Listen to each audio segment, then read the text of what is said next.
Your past is not your past until you have processed it consciously. Why is that? Because if you haven't processed your past consciously, it will control you.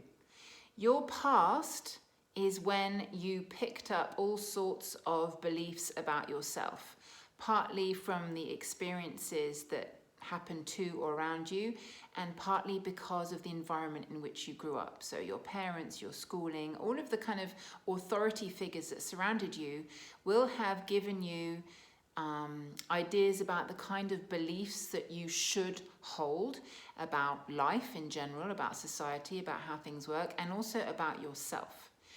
So this is fine. That's what needs to happen when you're a child. The key thing is, when you're a child, you cannot process big emotions. You're not psychologically mature enough to do so. So if life experiences happen to you that are difficult to process, they get stored. They get stored in a little box, stuffed down into your heart, wherever you keep them. You lock them with a key as a box that you don't want to open, a box that's too painful, too scary, too difficult to go to, because you don't want to, you can't feel those emotions when you're little. When you're an adult, however, if you don't look at these emotions that you've stored away in this little box that you've locked away, if you don't do that, they will come out at the most inopportune times. They will come out because they're still there, and they can't live there forever because they will just fester. And if you don't look at them, it will end up causing you illness or burnout or depression. So why is your past not your past until you've processed it? Because these feelings are still there. Feelings are energy. They need to pass through you. Energy needs to be in movement. If the energies aren't allowed to move on because you were too young to process them, or as an adult because it seems too scary to go there, so you're numbing out, you're pretending they're not there, you're keeping busy so as not to feel them, then they will control you. And like I said, they will come out at the most inopportune moments.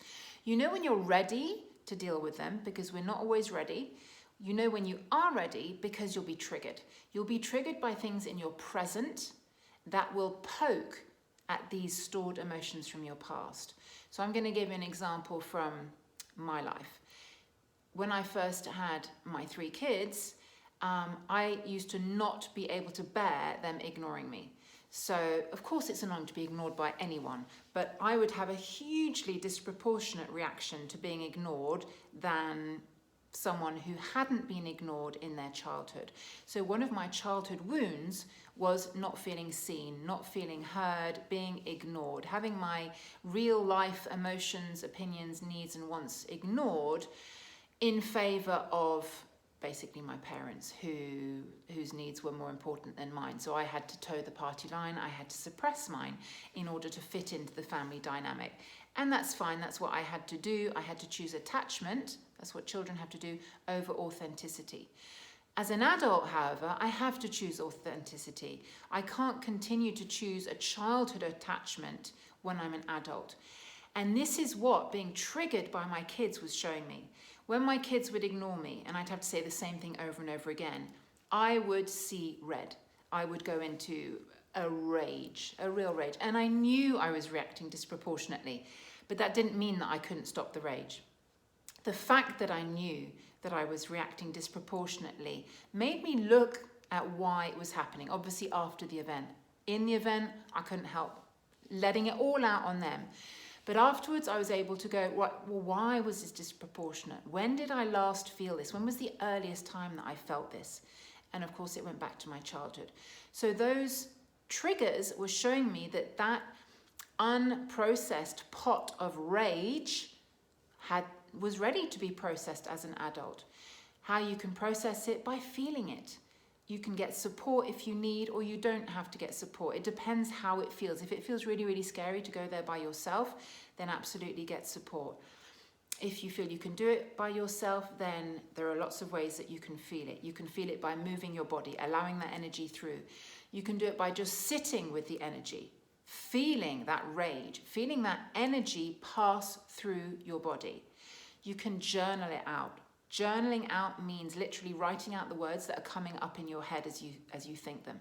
So writing it out accesses that kind of pre-verbal state, which is a bit ironic because you're writing out in words what is pre-verbal, but it really helps you get into the flow of it. Or you can, one of my favorite, you can shout or scream or hit something.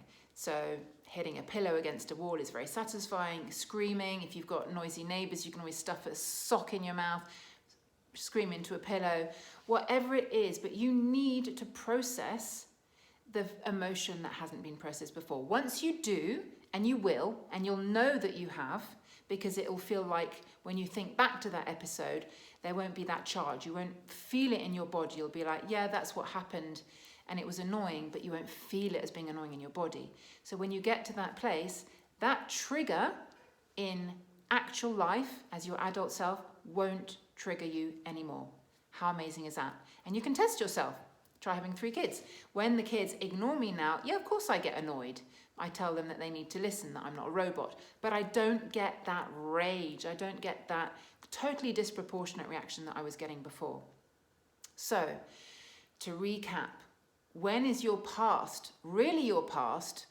When you're not triggered by it anymore. So we need to be able to go to these feelings that are stuck in us, that we put away for a very legitimate reason, and process them emotionally, to process them consciously, integrate that experience of our lives and heal it. Healing it, enough for another video, but that's all about the inner child and nurturing your inner child. But for the moment, just knowing that you need to go back and feel the emotions that you weren't ready to feel in order to make the past the past. Hopefully that was helpful. Lots more tips and tools on my website, www.laviniabrown.com. And you can also find me on Instagram, Lavinia Brown Coaching.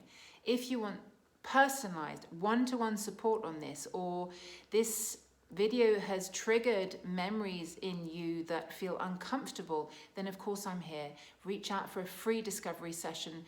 Absolutely no strings attached. I would love to explore with you why this episode is triggering you now and how you can heal it, how you can integrate it so that it is really in the past and you can be the mum, woman and partner that you want to be.